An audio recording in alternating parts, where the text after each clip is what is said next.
శివుని చేరేదెలా దరికి దారేదని హరుని సెలవీమని.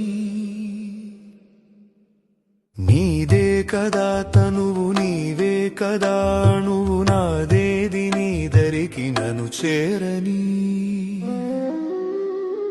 నా శ్వాస నీకు నా నీరాజనముగను నా స్వరము నీకు నా అభిషేకముగను ఈ తనువు నీకు నా నైవేద్యముగను నా కర్మలే నీకు పరిచర్యలుగను.